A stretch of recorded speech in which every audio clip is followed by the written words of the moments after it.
2 equal chords of the circle. இப்போ ஒரு circle இருக்கு, சர்க்கிளில் 2 கார்டு வரைஞ்சிருக்கோம் வித்தின் த சர்க்கிள்னு சொல்லியிருக்காங்க. ஸோ இந்த மாதிரி இப்போ நான் இங்கே ஒரு கார்டு வரைஞ்சிருக்கேன், இங்கே ஒரு கார்டு வரைஞ்சிருக்கதா எடுத்துக்கலாம். இப்போ சர்க்கிளோட சென்டர் இங்கே இருக்குன்னு எடுத்துக்கோங்க. இது இந்த கார்டோட லென்த்தும் இந்த கார்டோட லென்த்தும் ஈக்குவல். இப்போ ஏபின்றது வந்து ஒரு கார்டு, சிடின்றது ஒரு கார்டுன்னு எடுத்துக்கலாம். இப்போ என்ன ப்ரூவ் பண்ண சொல்கிறாங்கன்னு பாருங்கள். Prove that the segment of one chord are equal to the corresponding segment of the other chord அப்படின்னு சொல்லியிருக்காங்க. ஸோ இப்போ இந்த கார்டோட இன்டர்செக்டிங் பாயிண்ட்ல இருந்து பார்க்கும்போது, இன்டர்செக்டிங் பாயிண்ட் ஃபார் எக்ஸாம்பிள் ஈன்னு எடுத்துக்கிறோம்னு வச்சுக்கோங்களேன்.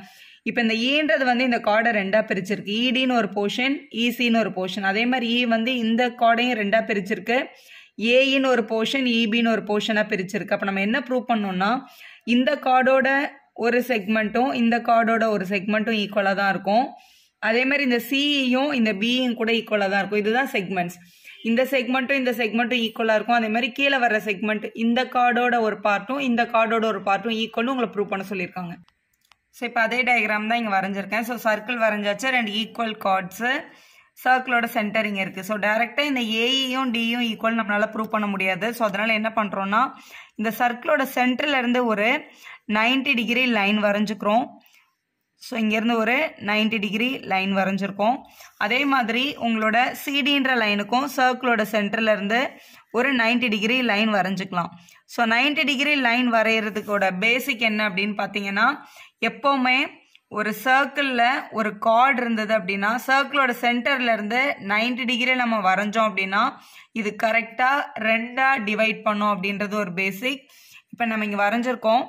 இந்த 90 டிகிரி மீட் பண்ணியிருக்க லென்த்தை வந்து என்னன்னு எடுத்துக்கலாம், இங்கே மீட் பண்ணியிருக்கிற லென்த்தை வந்து எம்ன்னு எடுத்துக்கலாம். சர்க்கிளோட சென்டர் வந்து ஓன்னு இருக்கட்டும். சரி, இதை எழுதியாச்சு. இதனால என்ன யூஸ்ன்னு பாருங்க. ஸோ இந்த சர்க்கிளோட சென்டரை இந்த இன்டர்செக்டிங் பாயிண்ட் கூட கனெக்ட் பண்ணிக்கோங்க. ஸோ இப்படி கனெக்ட் பண்ணுறதுனால நமக்கு 2 ட்ரையாங்கிள் கிடைக்கும். அதாவது OME இந்த ட்ரையாங்கிள், அதே மாதிரி ONE இந்த ட்ரையாங்கிள். இந்த 2 ட்ரையாங்கிளும் காங்குரண்டா அப்படின்னு பார்க்க போகிறோம். ஸோ கன்சிடர் த ட்ரையாங்கிள்னு போட்டு ஃபஸ்ட்டு ட்ரையாங்கிள் OME அப்படின்ற ட்ரையாங்கிளையும் ட்ரையாங்கிள் ONEயும் எடுத்துட்டு இதில் எதெல்லாம் ஈக்குவல் அப்படின்னு பாருங்க.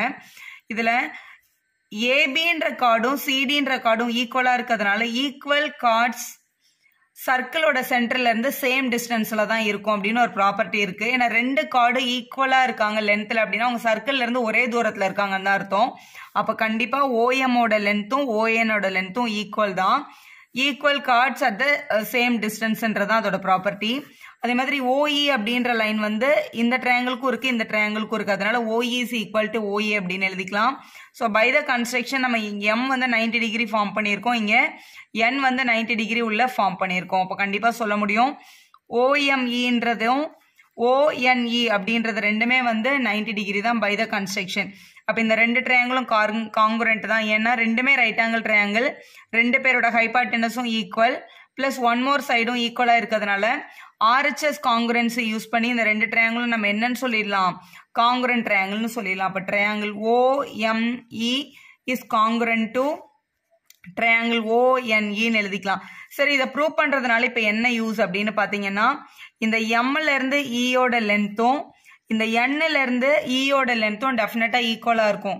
Corresponding parts of the congruent triangle படி என்னால் என்னன்னு சொல்லிட முடியும், MEயோட லென்த்தும் NEயோட லென்த்தும் டெஃபினட்டா ஈக்குவல் தான். இதை நம்ம CPCTன்னு சொல்லிக்கலாம். ஸோ ரொம்ப முக்கியமான பாயிண்ட்டை நம்ம ரீச் பண்ணியாச்சு. இப்போ நம்ம கொஸ்டினுக்கு வரலாம். இப்போ கொஸ்டின்ல உங்களை என்ன ப்ரூவ் பண்ண சொன்னாங்க, ஏஇயும் டிஇயும் ஈக்குவல் அப்படின்னு ப்ரூவ் பண்ண சொல்லியிருந்தாங்க இல்லையா. இப்போ பாருங்க. ஸோ கொஸ்டின்ல இப்போ முதல்ல கிவன் என்னன்னு பார்த்தீங்கன்னா, இந்த ஏபின்ற கார்டும் சிடின்ற கார்டும் ஈக்குவல்னு கொடுத்துருக்காங்களா. நம்ம எந்த ஈக்குவேஷனுமே 2 பக்கமும் ஒரே நம்பரால மல்டிபிள் பண்றதுனாலே டிவைட் பண்றதுனாலே வேல்யூ மாறாது. இது AB/2 C/2 அப்படின்னு CD/2ன்னு எழுதிக்கலாம். AB/2ன்றது ஏபில பாதி. நம்ம என்னன்னு எழுதிக்க போறோம்னா 2 போர்ஷனா எழுத போறோம். AB/2 வந்து நம்ம AMன்னு எழுதிக்க போறோம். அதே மாதிரி சிடில பாதியை வந்து DN அப்படின்னு எழுதிக்க போறோம். சிடில N வந்து மிட் பாயிண்ட், அதுல பாதியை வந்து நம்ம என்னன்னு எழுதிக்க போறோம், DNன்னு எழுதிக்க போறோம். இப்படியும் எழுதிக்கலாம். இல்ல ஏபியோட பாதியை வந்து நான் AMன்னு எழுதாம MBன்னு கூட எழுதிக்க முடியும். ஸோ இதை MB is equal to, அதே மாதிரி சிடியோட இன்னொரு பாதியை வந்து நம்ம என்னன்னு எழுதிக்க முடியும், CNன்னு எழுதிக்க முடியும். ரெண்டுமே பாசிபிள் தான். ஸோ ஏபியில் பாதியை ஏஎம்னும் எழுதலாம், எம்பினும் எழுதலாம். அதே மாதிரி சிடியில் பாதியை டிஎன்னும் எழுதலாம், சிஎன்னும் எழுதலாம்னு அர்த்தம். ஸோ எதுக்காக 2 எழுதுறோம்னா இந்த 2 செக்மெண்ட்டுமே ஈக்குவல்னு ப்ரூவ் பண்ணுறதுக்காக. இப்போ பாருங்க, இப்போ ஃபர்ஸ்ட் செக்மெண்ட் எனக்கு ஏஇ வேணும். ஆனால் இங்கே நமக்கு ஆல்ரெடி என்ன ப்ரூவ் ஆயிடுச்சுன்னா ஏல இருந்து எம்மும் டில இருந்து என்னும் ஈக்குவல்னு ப்ரூவ் ஆயிருக்கு. இப்போ நம்ம ஈக்குவல்னு ப்ரூவ் பண்ணி வச்சிருக்க இந்த எம்இயையும் என்இயையும் 2 பக்கமும் நம்ம ஆட் பண்ணிட்டோம் அப்படின்னா இந்த ஃபர்ஸ்ட் செக்மெண்ட் ஈக்குவல்னு ப்ரூவ் ஆயிடும். இதை வந்து நம்ம இங்கே ஆல்ரெடி சிபிசிடி ப்ரூவ் பண்ணியிருக்கோம்ல, இதை வந்து ஈக்குவேஷன் 1ன்னு எடுத்துக்கோங்க, இது ஈக்குவேஷன் 2ன்னு எடுத்துக்கலாம். ஆட் 1 and 2 ஃபர்ஸ்ட் ஈக்குவேஷனையும் செகண்ட் ஈக்குவேஷன் என்ன பண்ணிக்கிறோம் 1 and 2 ஆட் பண்றோம். ஆட் பண்ணும்போது லெஃப்ட் ஹேண்ட் சைடு ஆட் ஆகும், ரைட் ஹேண்ட் சைடு ஆட் ஆகும். அப்ப AM plus ME is equal to DN plus NE அப்படின்னு நம்மளால எழுதிக்க முடியும்.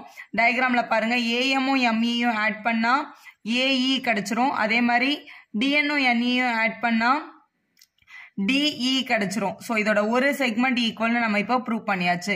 இப்போ ரெண்டாவது செக்மெண்ட்டை பார்க்கலாம். ரெண்டாவது செக்மெண்ட்ல ஆக்சுவலா எம்பியும் சிஎன்னும் ஈக்குவல்னு ப்ரூவ் பண்ணியிருக்கோம். எம்ல இருந்து பியும் சில இருந்து என்னும் ஈக்குவல். அப்ப இந்த ரெண்டாவது செக்மெண்ட் ஈக்குவல்னு ப்ரூவ் பண்றதுக்கு இந்த எம்இன்ற லென்த்தும் இந்த இஎன்ன்ற லென்த்தையும் நம்ம மைனஸ் பண்ணிட்டா போதும். ஏன்னா இந்த எம்பில இருந்து இந்த எம்இ மைனஸ் பண்ணாதான் இந்த ரெண்டாவது செக்மெண்ட் கிடைக்கும் இல்லையா. இது ஈக்குவேஷன் 3ன்னு எடுத்துக்கோங்க. ஈக்குவேஷன் 3ஐயும் ஈக்குவேஷன் 1ஐயும் நம்ம மைனஸ் பண்ணிட போறோம். ஏன்னா அப்பதான் எனக்கு இந்த போர்ஷன் கிடைக்கும். இப்போ ஈக்குவேஷன் 1 இது கூட மைனஸ் பண்ணோம் அப்படின்னா எம்பி மைனஸ் எம்இன்னு ஒரு லென்த் கிடைக்கும். இந்த பக்கம் சிஎன் மைனஸ் என்இ அப்படின்னு நம்ம எழுதிக்கலாம். ஸோ எழுதிட்டீங்க பாருங்க, எம்பின்ற லென்த்ல இருந்து எம்இயை மைனஸ் பண்ணா இபின்ற லென்த் இந்த சைடு கிடைச்சிருது. அதே மாதிரி அந்த பக்கம் சிஎன் சில இருந்து என் வரைக்கும் இருக்க லென்த்ல என்இயை மைனஸ் பண்ணிட்டோம்னா பேலன்ஸ் இருக்கிறது சிஇ அப்படின்னு கிடைச்சிருது பாருங்க. ஸோ இதான் அவங்க உங்களை ப்ரூவ் பண்ண சொல்லியிருக்காங்க. 2 செக்மெண்ட்டுமே ஈக்குவல். ஸோ பை ஆடிங் ஒரு செக்மெண்ட் ஈக்குவல்னு கிடைக்கும், பை த சப்ட்ராக்ஷன் இன்னொரு செக்மெண்ட் ஈக்குவல் கிடைக்கும் அப்படின்னு எழுதிட்டீங்கன்னா அதான் உங்க கரெக்ட் ஆன்சர்.